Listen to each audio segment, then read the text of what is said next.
আসসালামু আলাইকুম ওয়া রাহমাতুল্লাহি ওয়া বারাকাতুহু।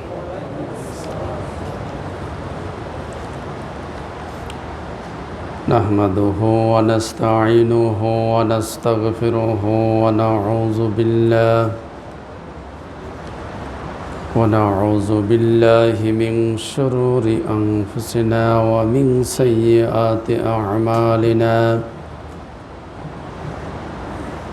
من يهد الله فلا مضل له ومن يضلل فلا هادي له ونشهد أن لا إله إلا الله وحده لا شريك له ونشهد أن سيدنا وحبيبنا ومولانا محمدا عبده ورسوله الذي أرسله بالحق بشيرا ونذيرا وداعيا إلى الله بإذنه وسراجا منيرا. فقد قال الله تعالى في كلامه المجيد وفرقانه الحميد. মেহরবানি করে সকলেই পড়ুন আউযু বিল্লাহি মিনাশ শাইতানির রাজিম বিসমিল্লাহির রহমানির রহিম।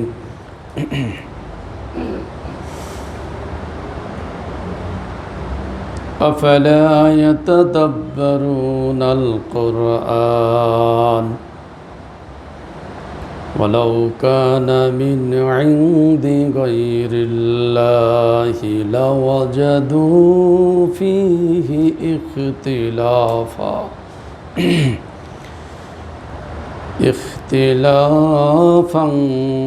كثيرا.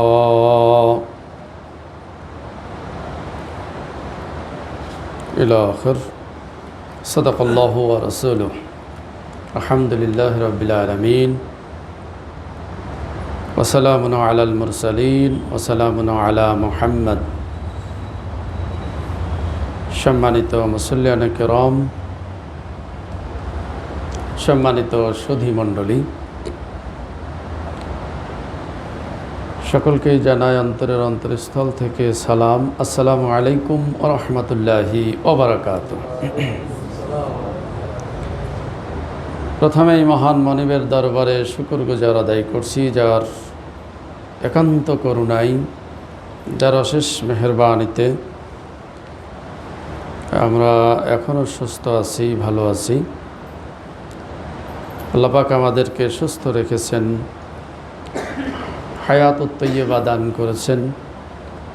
এজন্য সেই মহান মনিবের দরবারে কৃতজ্ঞতা স্বরূপ শুকরিয়া আদায় করছি। সকলেই বলছি আলহামদুলিল্লাহ। দরুদ সালাম পাঠ করছি বিশ্বনবী মুহাম্মদুর রাসূলুল্লাহ সাল্লাল্লাহু আলাইহি ওয়াসাল্লামের প্রতি। সকলেই বলছি সাল্লাল্লাহু আলাইহি ওয়াসাল্লাম ওয়া সালামুন আলা মুহাম্মদ। দোয়া ও মাগফিরাত কামনা করছি সেই সমস্ত মুর্দেগানদের জন্য যারা বিদায় নিয়ে গেছেন। আল্লাহ পাক তাদেরকে ক্ষমা করে দিন।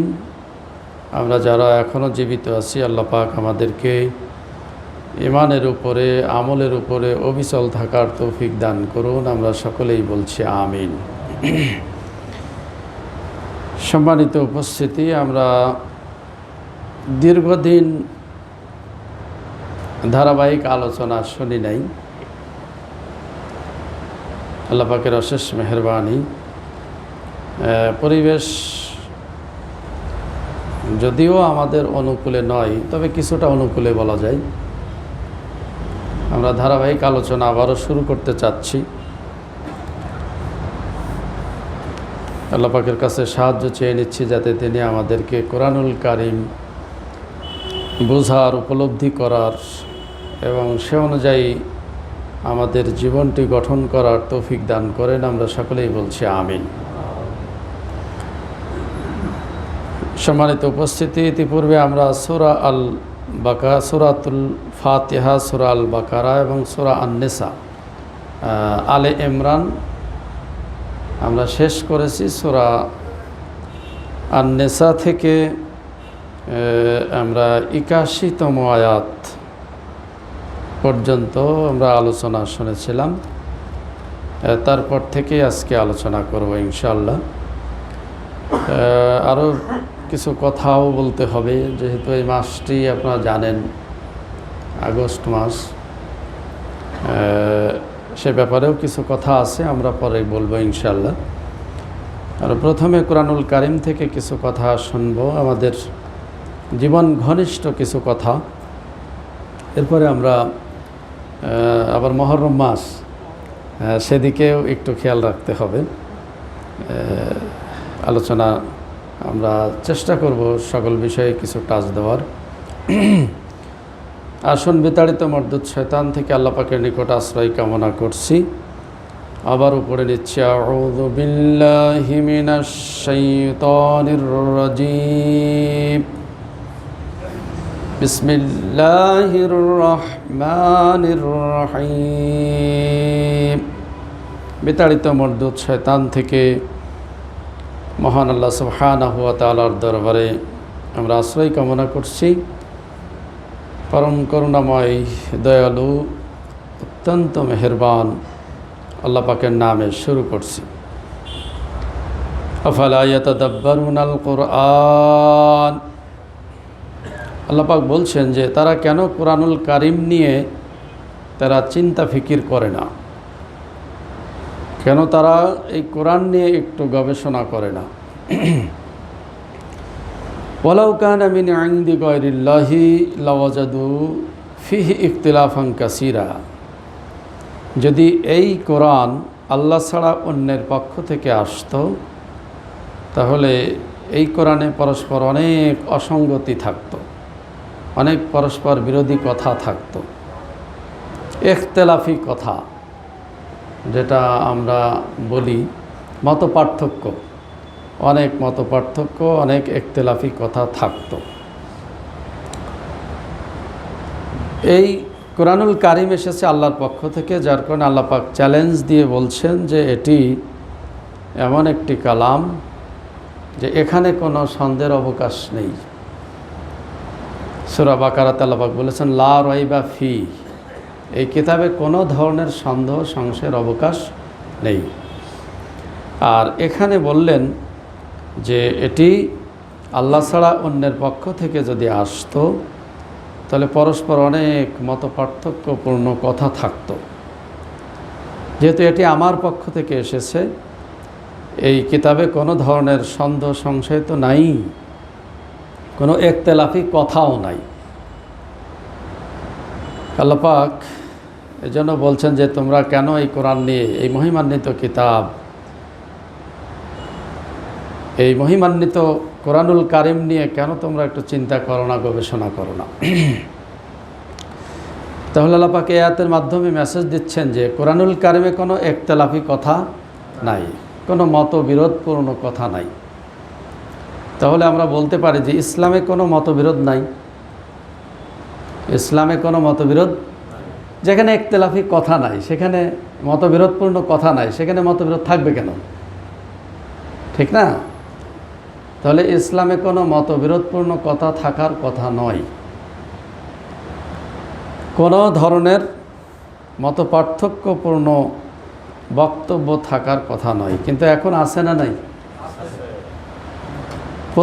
প্রত্যেকটা মাসালায়, প্রত্যেকটা বিধানের ক্ষেত্রেই মত পার্থক্যপূর্ণ কথা আছে না নাই? প্রত্যেকটা বিধানে, সলাতে বলেন, সিয়ামে বলেন, জাকাতে বলেন, হজে বলেন, ব্যক্তিগত জীবনে বলেন, বিবাহ শাদীর ক্ষেত্রে বলেন, সকল জায়গায় আমরা দেখছি মত পার্থক্যপূর্ণ কথা আছে। ঠিক না? সব জায়গায় মতবিরোধপূর্ণ কথা আছে, যার কারণে আমরা সমস্যায় ভুগছি। কোনটা সঠিক, কোনটা বেঠিক, এটা নির্ণয় করতে পারছি না, এবং সবসময় একটা সন্দেহের ভিতরে আমরা ভুগি। বিশেষ করে যারা ইসলাম প্রিয় মানুষ, যারা সত্য অনুসন্ধান করেন, সবসময় যারা সত্যটা খোঁজার চেষ্টা করেন, তারা হতাশায় ভোগেন। কোনটা সঠিক, কোনটা বেঠিক, এটা কেমনে নির্ণয় করব? তাহলে আমরা কি ভুল পথে আছি না সঠিক পথেই আছি? আমাদের মনের ভিতরে একটা সন্দেহ সংশয়ের কাজ করে, ঠিক না? এটা সন্দেহে আমরা ভুগি। তাহলে দেখুন যে আল্লাহ পাকের কথাই চূড়ান্ত, আল্লাহ পাকের কথাই সত্য। এখানে আল্লাহ পাক বলেছেন ওমান আসদাকু মিনাল্লাহি কিলা, আল্লাহর চেয়ে আর সত্য কথা কে বলে? আল্লাহর চেয়ে সত্য কথা আর কে বলে?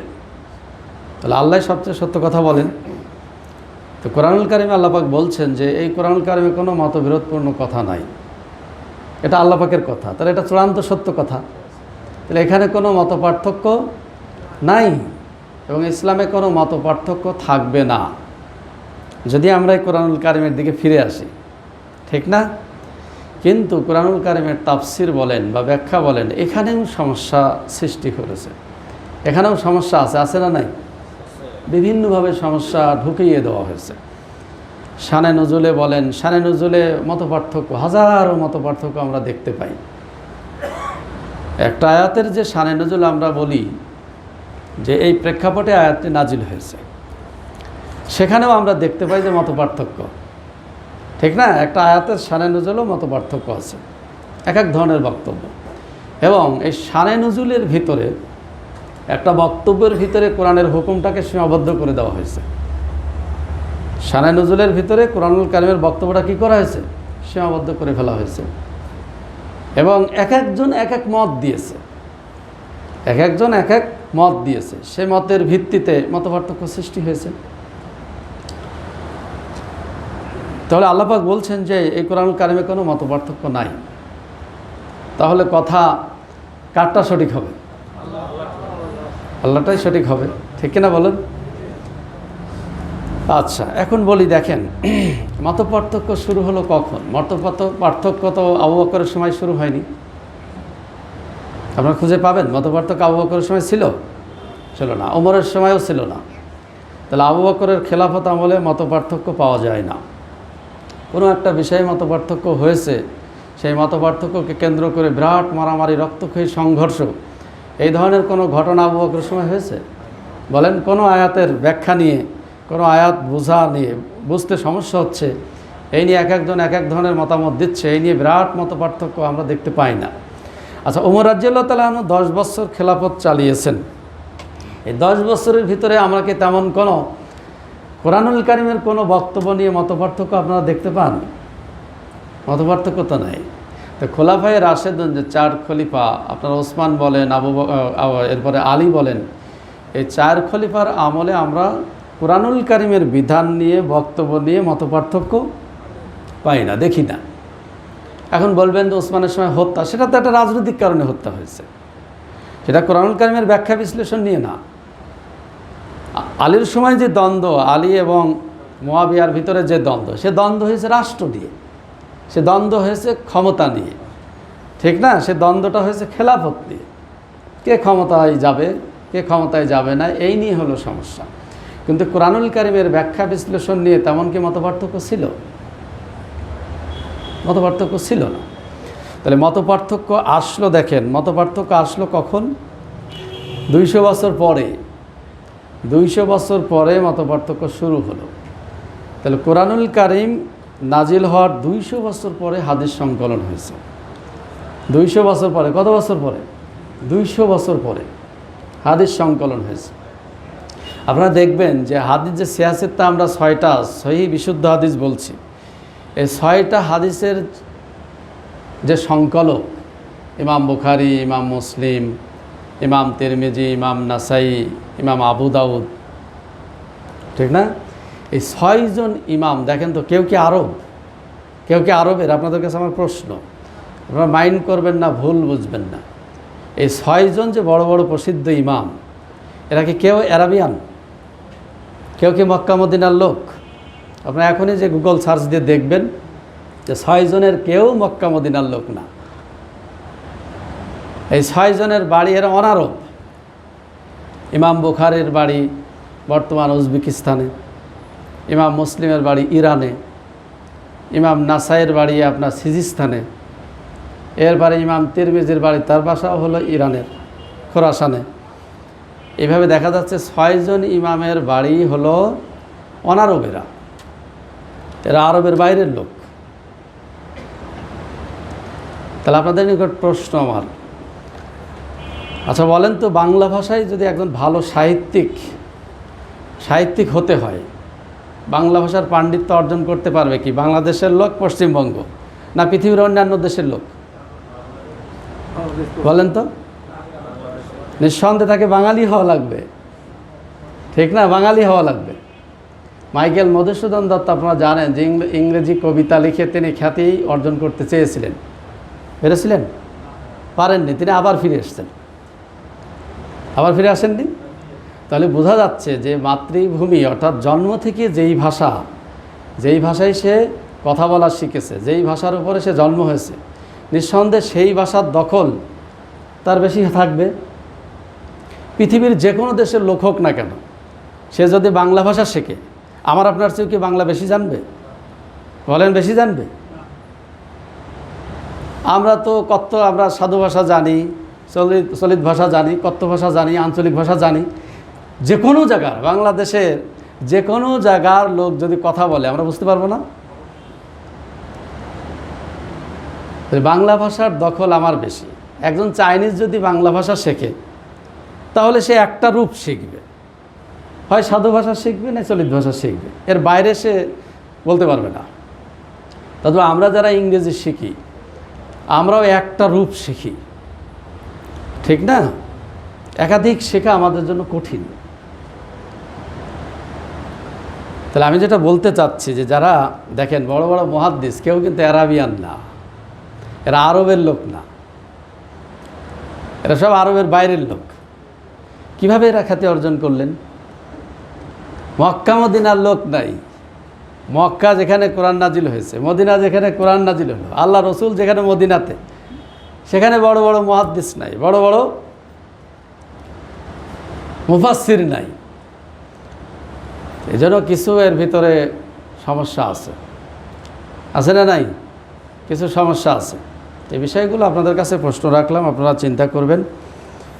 আর আপনারা যদি এদিকে 4 ইমামের খেয়াল করেন, 4 ইমামই আরব। ইমাম আবু হানিফা, ইমাম মালিক, ইমাম আবু হানিফার বাড়ি কুফা, ইমাম মালিকের বাড়ি হলো আপনার মদিনায়। এরপরে আহমদ ইবনে হাম্বলের বাসা হলো, আহমদ ইবনে হাম্বল যিনি, তার বাসা বাগদাদে। আরেকজন থাকে কে? ইমাম শাফেঈ। ইমাম শাফেঈর বাসা ফিলিস্তিনে। তাহলে 4 জনই আরব। এরা ছিলেন আরবি ভাষাভাষী, একবারে জন্মগতভাবেই এরা আরব। অথচ এখন তাদের প্রত্যেকটা মতের সাথে মতবিরোধ, ঠিক না? 4 ইমামের মতের সাথে যারা মুহাদ্দিসিনে কেরাম, তাদের মতের বিরোধ। এই যে ইসলামে এত মতবিরোধপূর্ণ কথা এখন আমরা পাই, এত মতবিরোধ পাই, তাহলে এই বিষয়টা নিয়ে আপনারা একটু ভাববেন, একটু চিন্তা করবেন যে মতবিরোধ কেন হয়েছে, আজকে ইসলামে এত সমস্যা কেন? অথচ আল্লাহ পাক কোরআনুল কারিমে বলে দিচ্ছেন যে এখানে কোনো মতবিরোধপূর্ণ কথা নাই, কোনো মতপার্থক্য নাই। এটা এমন সত্তার পক্ষ থেকে এসেছে, এমন মনিবের পক্ষ থেকে এসেছে যার ভিতরে কোনো ধরনের সন্দেহ সংশয় নাই, মতবিরোধপূর্ণ কথা নাই, এবং বলছে লা মুবাদ্দিলা লিকালিমাতি, এবং এই কালেমা পরিবর্তন করার ক্ষমতা কারোর, কেউ পরিবর্তনও করতে পারবে না। লা ইয়াতিহিল বাতিলু মিন বাইনি ইয়াদাইহি ওয়ালা মিন খালফিহি তানজিলুম মিন হাকিমিন হামিদ।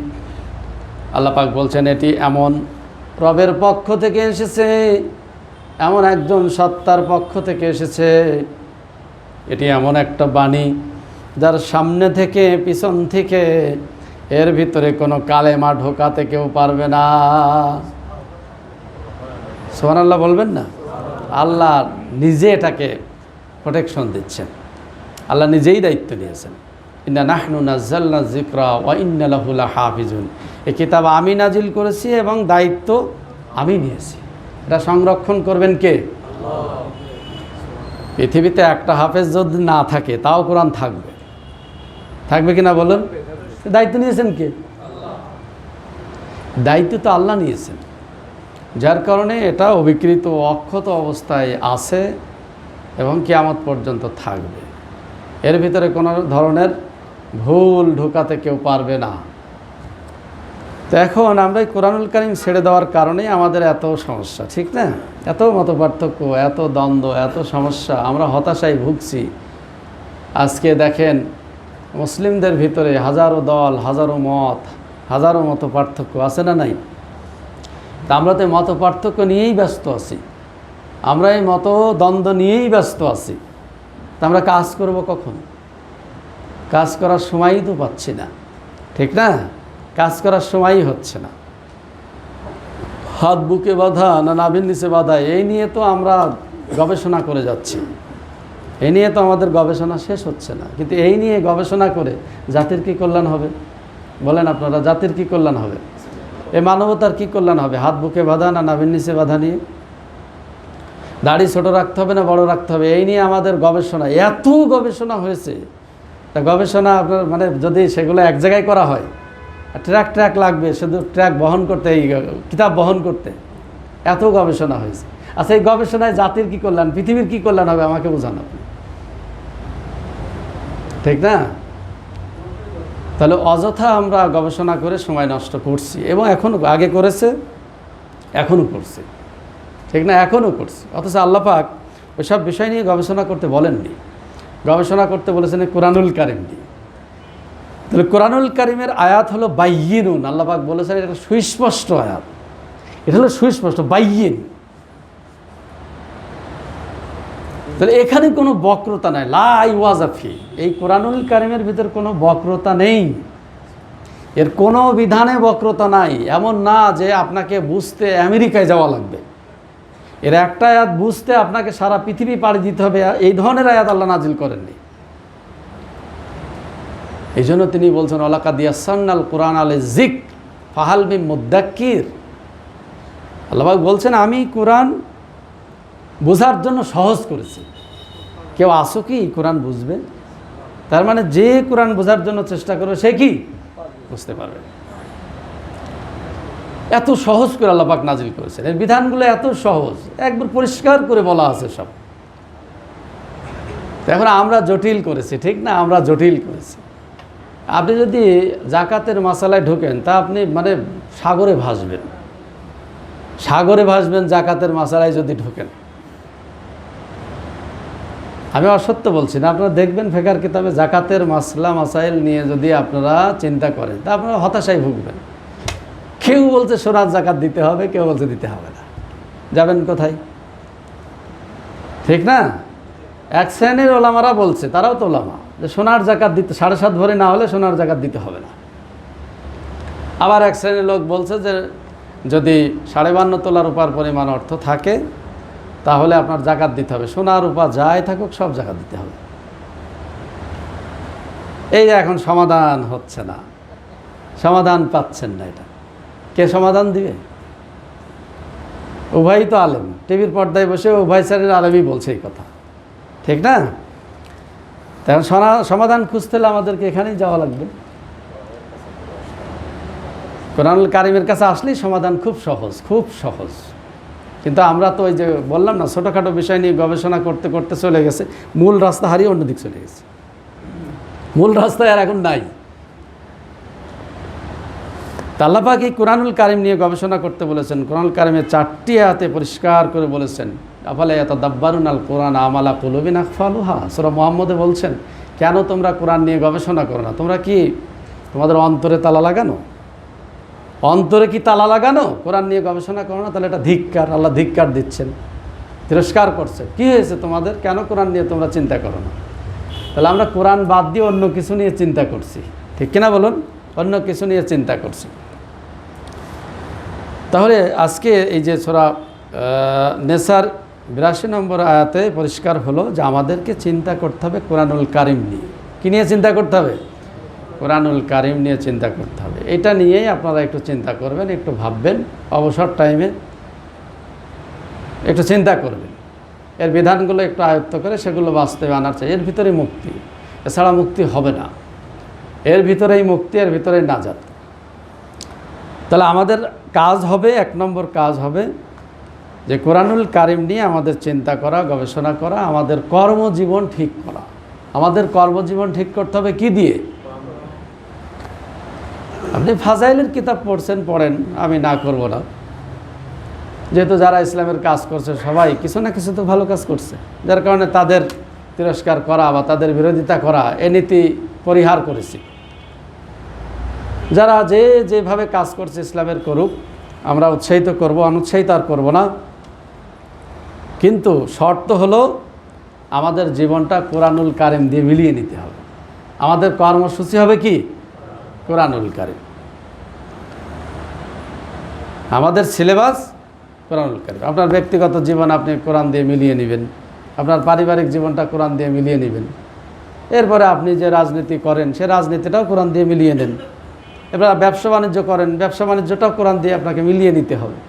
এই সংক্রান্ত আল্লাহ কি বলেছেন, কি বিধান দিয়েছেন, সেইভাবে ব্যবসা বাণিজ্য করেন, ঠিক না?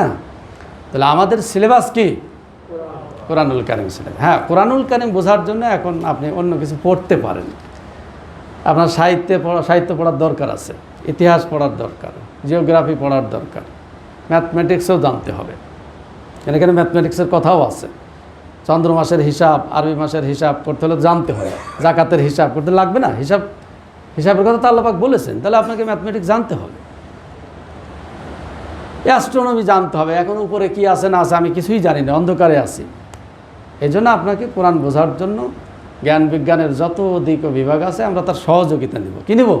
সহযোগিতা নেব। আমাদের লক্ষ্য উদ্দেশ্য থাকবে কোরআনুল কারিম বোঝা। কিন্তু আমি ওটা পড়তে গিয়ে যদি ওই দিকে আমি ঝুঁকে যাই তাহলে সমস্যা আছে না নাই? তাহলে 1 নম্বর বক্তব্য হলো আজকে কোরআনুল কারিমে এই সূরা নেসার 82 নম্বর আয়াতের থেকে যে শিক্ষা, সেটা হলো আমাদেরকে কোরআন নিয়ে চিন্তা করতে হবে। প্রত্যেক দিন কিছু না কিছু সময় আমাদেরকে কোরআনুল কারিমের জন্য বের করতে হবে, যাতে ভুল না হয়ে যায়। আমার জীবনটা যাতে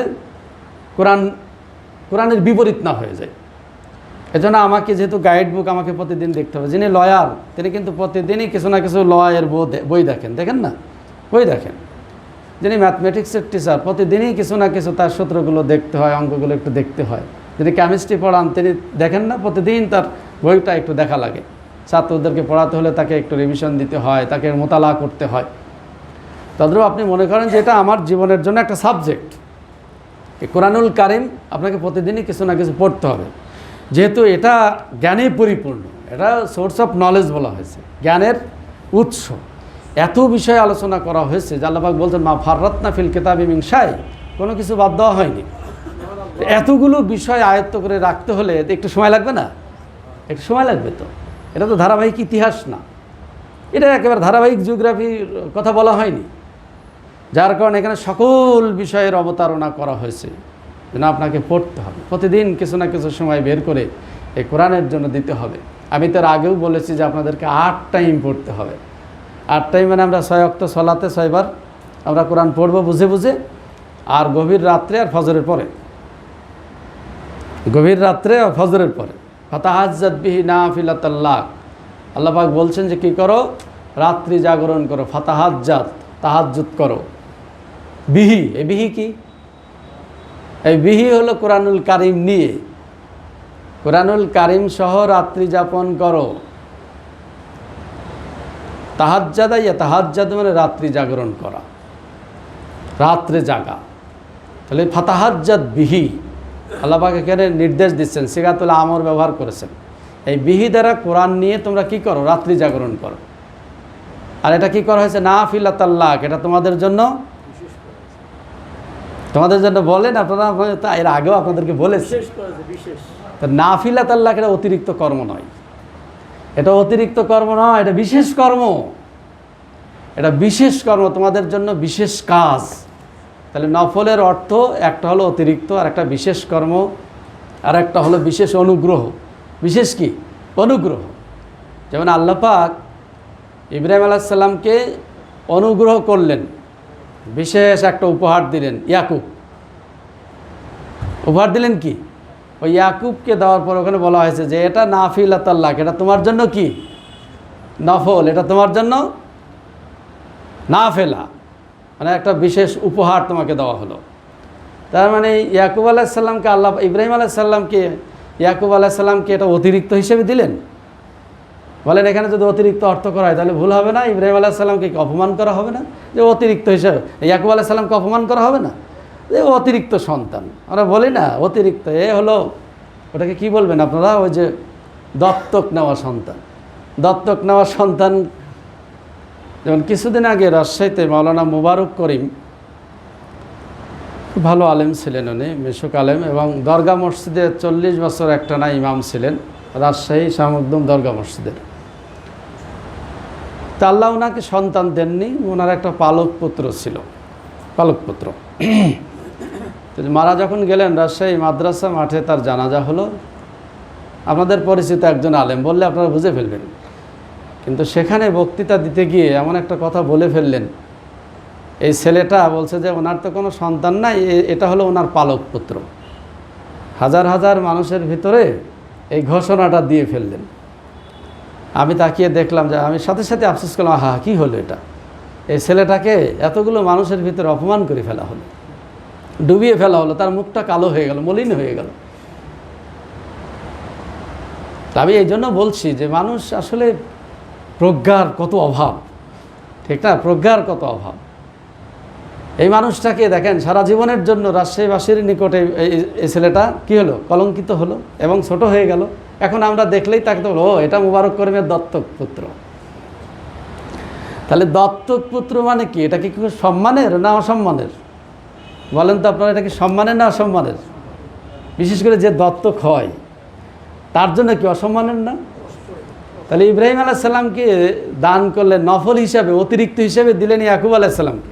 তাহলে ইয়াকুব আলাইসাল্লামকে যে এই যে যদি বলা হতো যে তুমি একটা অতিরিক্ত সন্তান, ও অতিরিক্ত, তাহলে এটা ইয়াকুব আলাইসাল্লামের জন্য সারা জীবনের জন্য একটা মর্মপীড়ার কারণ না? বলেন আপনারা। তাহলে এখানে অর্থটা কি, অতিরিক্ত হবে না বিশেষ হবে?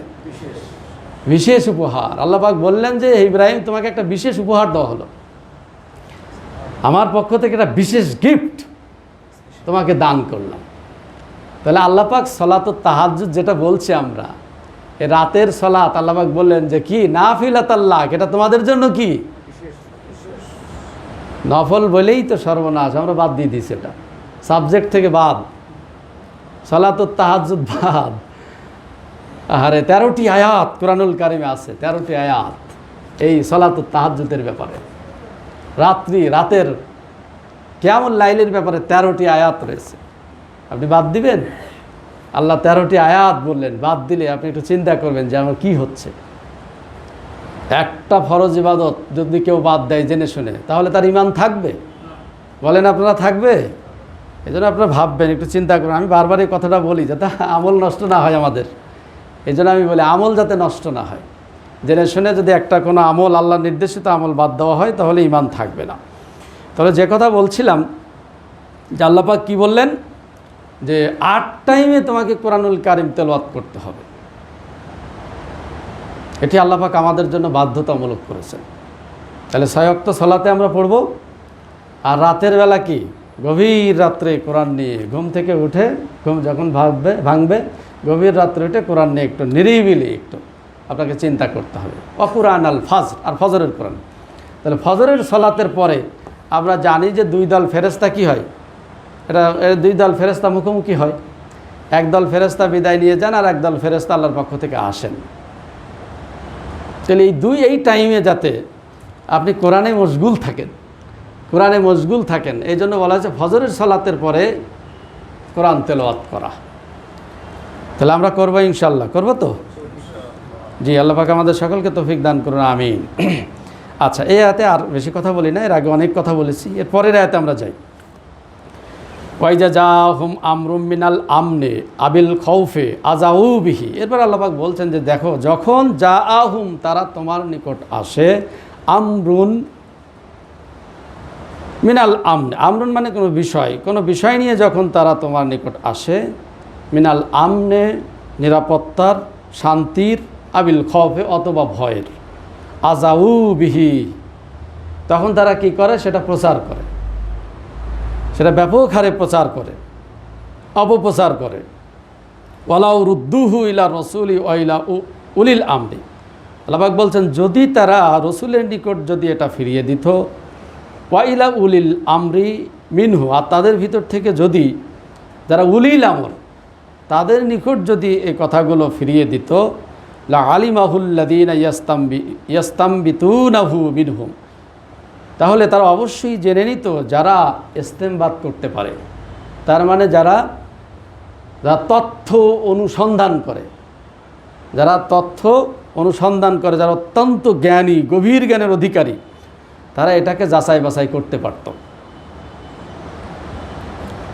ওয়ালাউলা ফাজলুল্লাহি আলাইকুম রাহমা, এরপর আল্লাহ পাক বলছেন যে আল্লাহর পক্ষ থেকে তোমাদের জন্য ফজল আর রহমত যদি না থাকতো, লাত্তাবাতুমুশ শাইতানা ইল্লা কলিলা, তাহলে অল্প সংখ্যক ছাড়া সকলেই শয়তানের অনুসরণ করত। তাহলে এখানে বলা হয়েছে তথ্য সন্ত্রাস, আর কি এই আয়াতটা কি তথ্য সন্ত্রাসের ব্যাপারে, যে কোনো একটা সংবাদ যদি সমাজে ঘটে, কোনো একটা সংবাদ যদি কেউ নিয়ে আসে, তাহলে সেটা যাচাই বাছাই না করে এই যে প্রচার করে দেওয়া আল্লাহ পাক এটা এখানে নিষেধ করছেন। বলছেন যদি তারা কি করতো, রসুলের নিকট যদি সংবাদটা আগে বলতো, তাহলে রসুল এটাকে কি করতেন, যাচাই বাছাই করে একটা সমাধান করতেন, অথবা যারা সমাজের দায়িত্বশীল তাদেরকে যদি জানানো হতো, তাহলে তারা কি করত, যারা তথ্য অনুসন্ধান করে, তাহলে এটা যাচাই বাছাই করে তারা কি করত, একটা সমাধান করত। কিন্তু তা না করে তারা কি করলো, ব্যাপক অপপ্রচার। যেমন অপপ্রচার হয়েছিল আয়েশার ব্যাপারে, হয়নি অপপ্রচার? আয়েশা রাদিয়াল্লাহু তাআলা আনহার ব্যাপারে কি মারাত্মক অপবাদ! আহারে, তিনি আল্লাহ রসুলের মিসেস, আল্লাহ রসুলের স্ত্রী, আজওয়াজুন নবী, আর সেই আয়েশার ব্যাপারে অপপ্রচার হলো কি, যে রসুলের স্ত্রী একজন সাহাবীর সাথে এক রাত কাটিয়েছেন। আপনারা চিন্তা করেছেন কার ব্যাপারে অভিযোগটা? তাহলে এই যে অপপ্রচার মুহূর্তের ভিতরে ছড়িয়ে পড়লো মদিনায়, আশেপাশে সব জায়গায় ছড়িয়ে পড়লো সংবাদটা, রসুলের স্ত্রী আয়েশা এক রাত সে অপর পুরুষ, ভিন পুরুষের সাথে কাটিয়েছে, নাউজুবিল্লাহ। এই সংবাদ প্রথমে আয়েশা রাদিয়াল্লাহু তাআলা আনহা জানেন না, শুনেন নাই। এরপরে কি এই সংবাদ যখন ব্যাপক হারে ছড়িয়ে পড়েছে, কিছু মুসলমানরাও এর সাথে জড়িত হয়ে গেছে, কিছু মুসলমান জড়িত হয়ে গেছে এর সাথে। আর রসুলের একজন শালিকা, সে ভালো রকম প্রচার করেছে, অর্থাৎ সতীন, যেহেতু সতীন, তার বোনের সতীন, যার কারণে সে ভালো রকম প্রচার করেছে। হাসান বিন সাবিত রাদিয়াল্লাহু তাআলা তিনিও এই কাজে জড়িয়ে গেছে। মুখলেস সাহাবী, যা বদরি সাহাবী, বদরে যে সাহাবীরা যুদ্ধ করেছেন সেই সাহাবীরাও এই কাজের সাথে কি জড়িত হয়ে গেছে। কি অবস্থা! আয়েশা রাদিয়াল্লাহু তাআলা আনহা যখন এই সংবাদটি শুনলেন, একজন চাকর এসে বলল, মা তুমি কি জানো তোমার ব্যাপারে এই সমস্ত কথা হচ্ছে? এই যে চতুর্দিকে এই সমস্ত কথা আয়েশা রাদিয়াল্লাহু তাআলা আনহা শুনেই তিনি অবাক হয়ে গেলেন, কান্না শুরু করলেন। এই যে কান্না, আহারে, একটানা 3 দিন তার চোখে পানি বন্ধ হয়নি। 3 দিন পরে আল্লাহ রসুলও দেখেন, তাদের কথায় আল্লাহ রসুলও কি সন্দেহ করছেন। আল্লাহ রসুল এসে বলছে যে আয়েশা, লোকে যে কথা বলতে সে কথা কি ঠিক? স্বামী যদি তার স্ত্রীকে এই কথা বলে, অবস্থাটা কেমন হতে পারে চিন্তা করেন। আয়েশা রাদিয়াল্লাহু তাআলা আনহা একটা কথাই বললেন, যে ওই যে সে ইব্রাহিম আলাইহিস সালামের কথা, সবরুন জামিলের কথা আছে না এখানে, একটু স্মরণ করে দেন আপনারা। আয়েশা রাদিয়াল্লাহু তাআলা আনহা সেই সময় একটা কথাই বলেছিলেন, যে আমাকে এখন উত্তম ধৈর্য ধরা ছাড়া আর কোনো উপায় নাই। কেন সন্দেহ করছে? কে করছে সন্দেহ? বলছেন না যে দুঃখ রাখার আর জায়গা আছে? তিনি চলে গেলেন বাবার বাড়ি চলে গেলেন, কি দুঃখ ভারাক্রান্ত মন নিয়ে চলে গেলেন। আল্লাহ পাক আয়াত নাজিল করলেন কতদিন পর? 40 দিন পর আয়াত নাজিল করলেন। 40 দিন পরে যখন আয়াত নাজিল করেছে আল্লাহ রসুল, তখন সাহাবীরা সবাই খুশি, আল্লাহ রসুলও খুশি। আল্লাহ রসুল খুশিতে তখন শ্বশুর বাড়ি গেছেন, আবু বকরের বাড়িতে গেছেন, স্ত্রীকে আনতে গেছেন। তখন খাদিজা, আয়েশা রাদিয়াল্লাহু তাআলা বললেন যে উনি তো আমার জন্য কিছু করেননি। আল্লাহ রসুলের ব্যাপারে বলছে যে উনি তো আমার জন্য কিছু করেননি, আমার নির্দোষ প্রমাণ করেছে আমার আল্লাহ।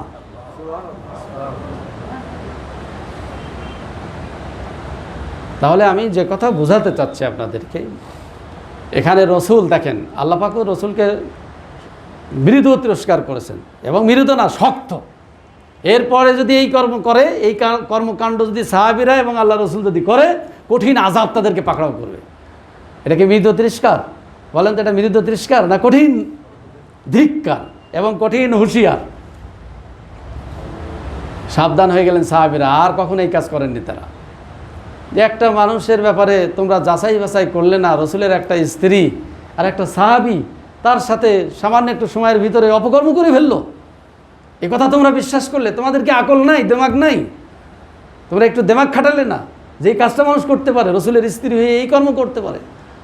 এজন্য আল্লাহ পাক নিজেই ধমক দিয়েছেন, তিরস্কার করেছেন এবং বলেছেন ভবিষ্যতে যদি এই ধরনের কোনো কর্মকাণ্ড করা হয়, কঠিন আযাব তাদেরকে পাকড়াও করবে। তাহলে এই যে মিথ্যা অপপ্রচার, এই মিথ্যা অপপ্রচারে কি হয় দেখলেন তো, কি সর্বনাশ। এজন্য আল্লাহ পাক বলছেন যে কোনো একটা সংবাদ যদি ঘটে, তাহলে সেটা সর্বপ্রথম রসুলের কাছে সেটা প্রচার করতে হবে, রসুলের কাছে নিয়ে এসে প্রকাশ করতে হবে, অথবা যারা দায়িত্বশীল, কিয়ামত পর্যন্ত যত দায়িত্বশীল আসবে তাদের কাছে সংবাদটা আগে কি পৌঁছাতে হবে। তারা যাচাই বাছাই করবে, এরপরে সত্য মিথ্যা তারা নির্ণয় করবে। এটা কি আমাদের সমাজে হচ্ছে বলেন? আচ্ছা, মাইন্ড করবেন না কেউ, পরিমাণের ঘটনা দিয়েই বলি, কেউ মাইন্ড করবেন না, যেহেতু এই ঘটনাটা এখন একেবারে টপ অফ দা, ঠিক না? আচ্ছা, এই যে একটা মহিলা, এই যে একটা মেয়ে, তার ঘটনা সত্য মিথ্যা আমরা জানি না, মিডিয়া আমাদেরকে যা জানাচ্ছে আমরা সেটাই বলছি, সেটাই বিশ্বাস করছি, ঠিক না? এই ঘটনাটা ঢালাওভাবে মিডিয়া প্রচার করে দিল, এই মেয়েটার লাইফটা শেষ করে দিল, ঠিক না? লাইফটা শেষ করে দিল। আগে বলছি মাইন্ড করবেন না, তার লাইফে কি আছে না আছে সেটা পরের কথা, কিন্তু এই যে মেয়েটার এই জাতির সামনে কলঙ্কিত করলো, এই জাতির সামনে তাকে তার একবারে মাথাটা চিরতরে হেট করে দিল, তার ভবিষ্যৎ নষ্ট করে দিল। তাহলে এটা দায়িত্ব কি, যে আগে সরকারি বাহিনী তাকে কি করবে, যদি তাদের সন্দেহ হয় তার কর্মকাণ্ডে, তাকে গ্রেপ্তার করবে, অথবা তার তথ্য আগে যাচাই বাছাই করে এরপরে তথ্য অনুসন্ধান করবে, অনুসন্ধান করে শেষ পর্যন্ত যদি সরকার মনে করে এটা প্রচার করলে জাতির ক্ষতি হবে না, দেশের ক্ষতি হবে না, মানবতার ক্ষতি হবে না, তাহলে সেটা সরকার প্রচার করবে। আর যদি সরকার মনে করে যে না, এটা সিক্রেট ম্যাটার, সিক্রেট বিষয়, এটা গোপন রাখা দরকার, এটা প্রচার করা যাবে না, কোনো মিডিয়া প্রচার করতে পারবে না। বিষয়টা বুঝেছেন? এই যে আজকে এই সংবাদ হুট করে প্রচার করে দিয়ে আজকে জাতির আলেমদেরও শেষ করা হচ্ছে, সাধারণ জনগণ, চিত্রনায়িকা, নায়ক নায়িকা, কারো কেউই বাদ যাচ্ছে না। আগামীকাল আপনি যে পড়বেন না, এর কোনো নিশ্চয়তা আছে? আমি যে আগামীকাল পড়বো না, আমার ব্যাপারে এই চক্রান্ত করা হবে না, এই ব্যাপারে কোনো গ্যারান্টি আছে? এই জন্য আল্লাহ পাক পরিষ্কার করে জানিয়ে দিচ্ছেন যে যারা মুমিন, যারা ইমানদার, তাদের দায়িত্ব হলো, তাদের কর্তব্য হলো কোনো একটা সংবাদ শুনলে সেটা প্রচার না করা, সেটাকে আগে চেপে যাওয়া, গোপন করা, এবং দায়িত্বশীল যারা তাদেরকে জানানো। দেখুন, আমি একটা দৃষ্টান্ত দিই, আমার ব্যাপারে অথবা মুয়াজ্জিন সাহেবের ব্যাপারে কোনো একটা সংবাদ যদি আপনাদের কানে যায়, তাহলে একেবারে ঢালাওভাবে ঈশ্বর দিয়ে প্রচার করতে হবে? বলেন তো, প্রচার করতে হবে? লিফলেট বিতরণ করতে হবে? তাহলে আগে দায়িত্বশীল, কে দায়িত্বশীল? এখানে যারা কমিটির দায়িত্বশীল আছে তাদেরকে বিষয়টা আগে জানাতে হবে যে এই আমাদের কানে এসছে, আপনারা আগে এটা যাচাই বাছাই করেন, যাচাই বাছাই করেন। কমিটি এটা যাচাই বাছাই করবে, যাচাই বাছাই করে যদি দেখে যে সত্যি আমি শরীয়ত লঙ্ঘিত কাজ করেছি, মানবতা বিরোধী কাজ করেছি, তাহলে তারা এটা পাবলিকলি বলতে পারে। যদি মনে করে যে না, এটা বললে আলেম সমাজের বিরাট ক্ষতি, ইসলামের ক্ষতি, আলেম ওলামাদের ক্ষতি, হ্যাঁ, তাহলে এটা কি গোপনে বলবে যে আপনি আস্তে করে বিদায় নিয়ে চলে যান, আপনি আর এসেন না। কিন্তু এই অপপ্রচারটা সমাজে করা, বলেন যাবে, করা যাবে? কিন্তু আজকে হচ্ছে কি? তাহলে সমাজে অশান্তি কেন হচ্ছে বুঝতে পারছেন? তাহলে কোরআনুল কারীমের এই আমল না থাকার কারণে আজকে ধরেন সমাজে এত অশান্তি। আজকে দেখেন কেউ বাদ যাচ্ছে না, কেউ বাদ যাচ্ছে না। আপনারা শান্তিতে ব্যবসা করবেন, সে ব্যবসাও আজ করতে পারছেন না। যারা ডাক্তার, যে রাজশাহী, আপনার গোপন নিউজ একটা বলি, রাজশাহী সব ডাক্তারদের দুদক থেকে জরিমানা করা হয়েছে। কোনো ডাক্তারের 3 কোটি, কোনো ডাক্তারের 1 কোটি, কোনো ডাক্তারের 50 লক্ষ টাকা। ডাক্তাররা কি বিপদে পড়েছে। আমি বলছি না তাদের কাজটা করা ঠিক হয়নি, অবশ্যই ঠিক। সরকার যদি মনে করে যে এটা করা দরকার, তারা ফাঁকি দিয়েছে, রাষ্ট্রকে ফাঁকি দিয়েছে, কর ফাঁকি দিয়েছে, তাহলে সেটা কি করবে? দুদক ব্যবস্থা নেবে, সরকার ব্যবস্থা নেবে। সে যদি সত্যি দোষী প্রমাণিত হয় তাহলে তার জরিমানা করবে, এটাই স্বাভাবিক। কিন্তু সেটা কি পাবলিকলি প্রচার করা ঠিক হবে? তাহলে একটা ডাক্তারের মান সম্মান সব শেষ। এই জন্য বলছি যে কোনো বিষয় সমাজে যদি কোনো একটা অশান্তি হয়, কোনো একটা সংবাদ যদি ছড়িয়ে পড়ে, আল্লাহ পাক বলছেন যে সেটা উচিত হলো সেটা নির্দেশনা, আল্লাহর নির্দেশ। এটা কি করবে? রসুলের কাছে সেটা কি করবে? সমর্পণ করবে। রসুল তো নাই, তাহলে রসুলের দায়িত্বশীল যারা উলুল আমর, যারা সমাজের দায়িত্বশীল, যারা সমাজের দায়িত্বশীল, তারা হলো উলুল আমর। এখানে আলেম ওলামাদের কথা শুধু বলা হয়েছে, আলেম ওলামাদের তো জ্ঞানই নাই। এখন আলেম ওলামাদেরকে যদি উলুল আমর বলা হয় তো বিপদ। আলেম ওলামা বলতে আমি বোঝাচ্ছি যারা গতানুগতিক। আলেম মানে কি? আলেম মানি জ্ঞানী। আলেম মানে কি? যে সর্বগুণে জ্ঞানী, সর্বজ্ঞানে জ্ঞানী, সে হলো আলেম, ঠিক না? কিন্তু এখন যদি কেউ ইংরেজি জানে সে বলবো এটা তো দুনিয়াদারি। কেউ যদি বিজ্ঞান জানে, ও বিজ্ঞান পড়া, এটা তো দুনিয়াদারি। এই ফতোয়া দিয়ে তো আজকে মুসলমানরা পিছিয়ে গেছে।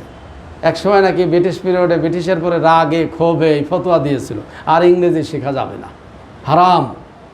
মানে এই ফতোয়া দেওয়ার কারণে এখন কি হলো? হিন্দুরা ইংরেজি শিখে ফেললো। ইংরেজি শিখলো, শিখে তারা ব্রিটিশের কাছাকাছি অর্থাৎ খ্রিস্টানদের কাছাকাছি এসে জ্ঞান বিজ্ঞান সব তারা আয়ত্ত করলো। আর মুসলমানরা ইংরেজি শিখে হারাম করে দিয়ে এত পিছিয়ে গেল, এত পিছিয়ে আমরা আছি, আর মাথা তুলে দাঁড়াতেই পারছি না। এর আগে আমি আপনাদেরকে বলেছিলাম যে আল্লাহ পৃথিবীতে যত নবী রাসূল পাঠিয়েছেন, প্রত্যেকটা নবী রাসূলকে সমকালীন জ্ঞান দেওয়া হয়েছিল। সমকালীন সব ধরনের যোগ্যতা দিয়ে আল্লাহ পাক তাদেরকে পাঠিয়েছিলেন, যাতে তারা মোকাবেলা করতে পারে, ঠিক না? সমকালীন শক্তির সাথে যাতে তারা ফাইট করতে পারে, এই জন্য সব ধরনের যোগ্যতা দেওয়া হয়েছিল, সমকালীন। এখন আধুনিক যুগে আমি যদি কম্পিউটার সায়েন্স যদি না জানি, ফেসবুক, ইউটিউব আর জুম যদি এখন চালাতে না পারি, তাহলে তো আমি পিছিয়ে যাব। এখন সব প্রোগ্রাম হচ্ছে জুমে, ছাত্রছাত্রীদের ক্লাস হচ্ছে জুমের মাধ্যমে। এখন যদি আমাদের ছাত্রছাত্রীগুলো এটা তো বিজ্ঞানের বিষয়, এটা দুনিয়াদারি, এটা হবে না, তাহলে আমরা কি ব্যাকে যাব না সামনে যাব? তাহলে এর বুঝতে, আমি যেটা বলছি আলেম ওলামা, আলেম ওলামা মানে কি? আলেম কাদেরকে বলে? যে মসজিদের শুধু ইমাম, এই চার দেওয়ালের মাঝে তার জ্ঞানটা সীমাবদ্ধ, এর বাইরে তার আর কোনো জ্ঞান নেই, আমরা তাকে বলছি বড় আলেম। আর যে দেশ চালাচ্ছে, দুনিয়া চালাচ্ছে, অর্থনীতি চালাচ্ছে, তাকে বলছে আমি দুনিয়াদার, সে কোনো জ্ঞানই নেই, জাহেল, ঠিক না? ইসলামের ইতিহাস যদি তালাশ করেন, জ্ঞান বিজ্ঞান শিক্ষা করার জন্য মুসলমানদের কাছে হাত জোড় করে দাঁড়িয়ে থাকতো পৃথিবীর ইহুদির, খ্রিস্টান, মুশরিকরা,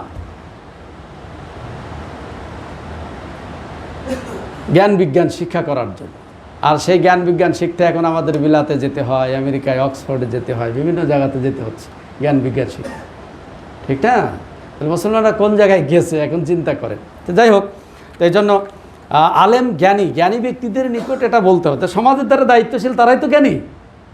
সমাজ পরিচালনা যে করে সেই তো হবে সবচেয়ে জ্ঞানী, কারণ তার মাথায় সব ধরনের যোগ্যতা থাকবে, সব ধরনের জ্ঞান থাকতে হবে।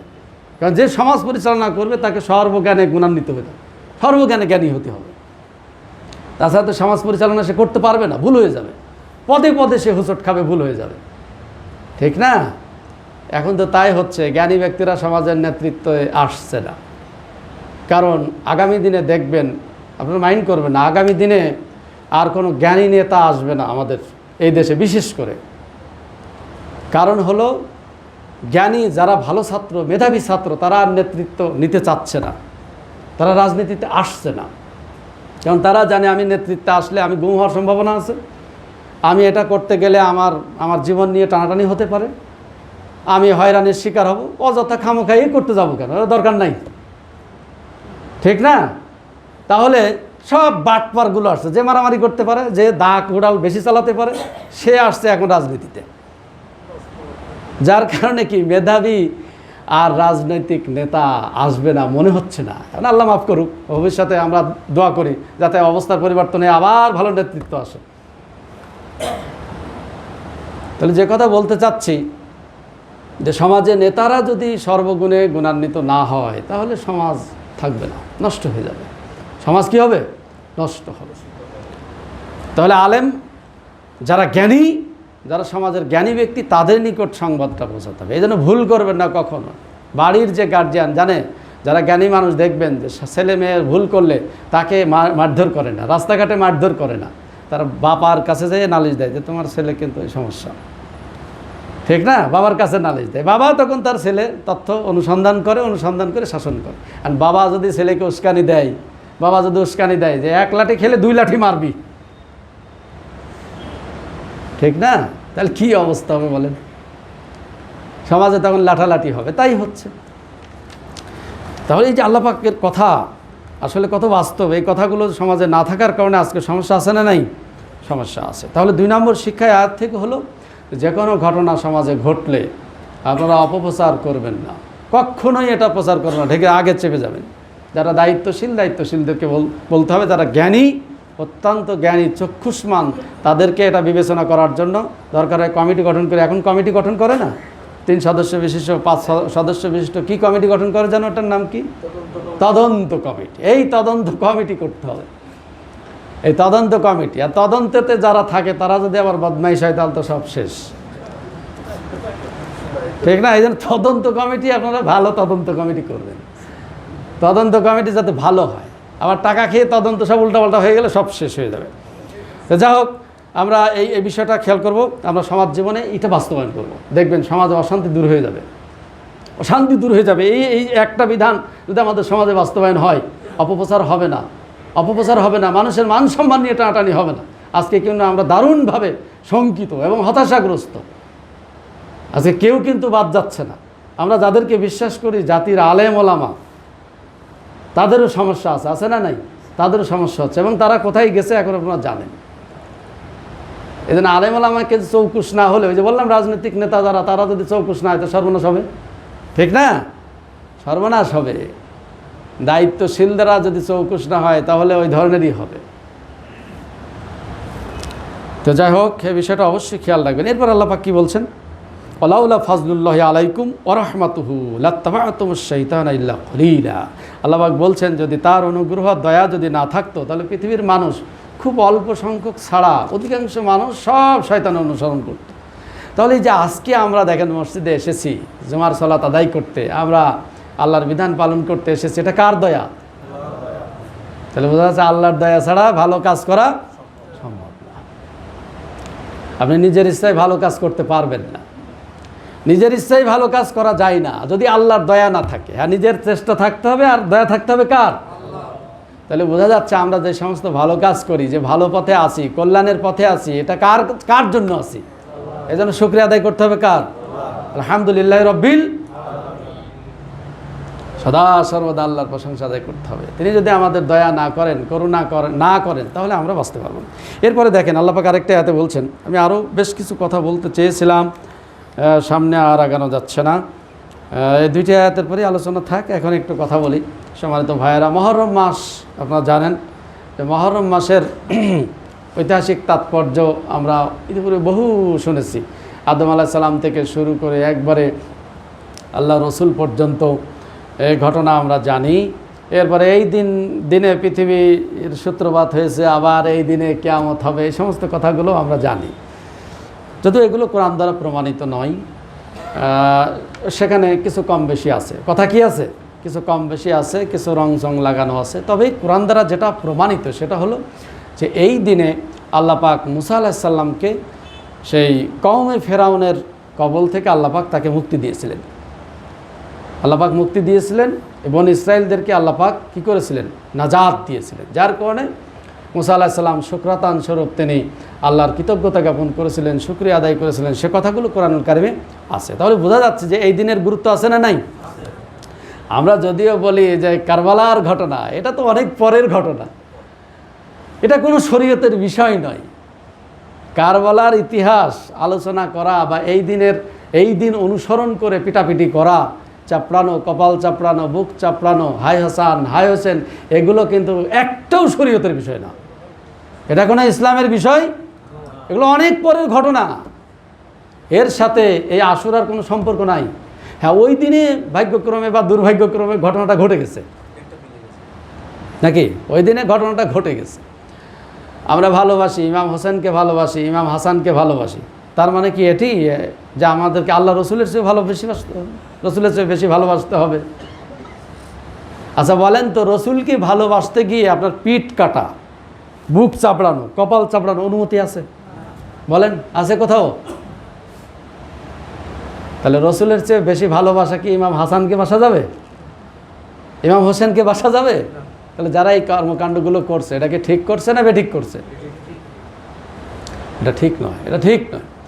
এগুলো সম্পূর্ণ দেখা যাচ্ছে যে বাড়াবাড়ি, সীমালঙ্ঘন।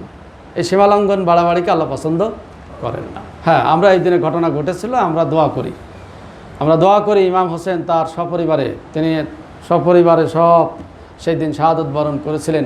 ইসলামের দুশ্মনেরা সেই দিন ইসলামের আলো নিভিয়ে দিতে চেয়েছিল। হ্যাঁ, তারা একবারে নির্বাপিত করতে চেয়েছিল, কিন্তু আল্লাহ পাক সে ইসলামকে আজও টিকিয়ে রেখেছেন। ইসলামের আলো প্রজ্বলিত হচ্ছে এবং দুনিয়ার মানুষ এখন ইসলাম বোঝা শিখেছে। দুনিয়ার মানুষ কি ইসলাম নিয়ে চিন্তা করছে, গবেষণা করছে, যার কারণে খ্রিস্টানরা ইসলামে ছায়াতলে আসছে, ইহুদিরা আসছে, হিন্দুরা আসছে, কারণ তারা দেখছে এটাই কল্যাণ, এটাই একমাত্র সঠিক, এর ভিতরেই শান্তি, এছাড়া আর কোনো জায়গায় তারা শান্তি দেখতে পারছে না। ঠিক না?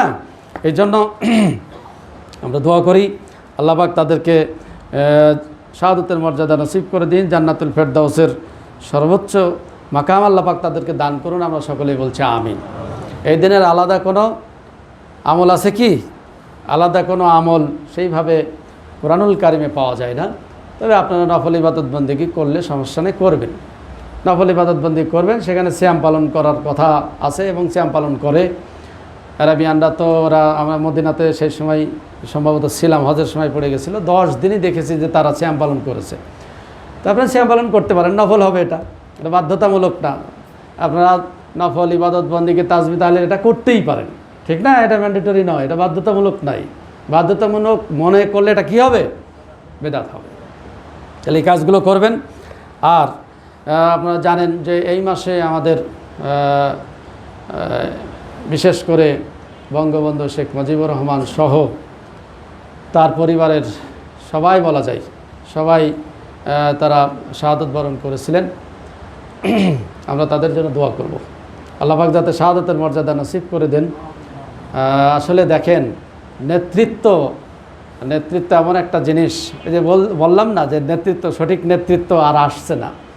এই ধরনের নেতা আসলে তাদেরকে এইভাবে মেরে ফেলা, এটা কোরআন সমর্থন করে না। নিঃসন্দেহে অন্যায়, জুলুম, নিঃসন্দেহে জুলুম। এই জুলুমের হিসাব আল্লাহ পাক করবেন। যারা এই সমস্ত কর্মকাণ্ডে ছিল, আল্লাহ পাক তাদের যাতে তাদের বিচার হয় আমরা দাবি করি। আর কোনো মুশরিকের জন্য, কাফেরের জন্য দোয়া করা আল্লাহ পাক নিষেধ করেছেন। কাফেরের জন্য দোয়া করা যাবে না, হেদায়েতের জন্য দোয়া করা যেতে পারে। আমরা তাদের বেঁচে থাকলে হেদায়েতের জন্য দোয়া করি, আর মরে গেলে আল্লাহ তাদের যা প্রতিদান দেওয়ার সেটা আল্লাহ পাকই দিবেন। আমরা সেই দোয়া করবো, এই দেশের জন্য দোয়া করবো, এই দেশের স্বাধীনতা সার্বভৌমত্বের জন্য যারা প্রাণ দিয়েছেন, যারা জীবন দিয়েছেন, এরপরে যারা মান সম্মান বিলিয়ে দিয়েছেন, তাদের জন্য আমরা দোয়া করব। আল্লাহ পাক যাতে আমাদের এই দেশটাকে হেফাজত করেন, এই দেশের মানুষকে যাতে হেফাজত করেন। আল্লাহ পাক আমাদের সকলকে যাতে কোরআনুল কারিমের দিকে ফিরে আসার তৌফিক দান করেন। আমরা সকলেই দোয়া করব। আসসালামু আলাইকুম ওয়া রাহমাতুল্লাহি ওয়া বারাকাতুহু। যারা সুন্নাত পড়েননি, সুন্নাত পড়েন।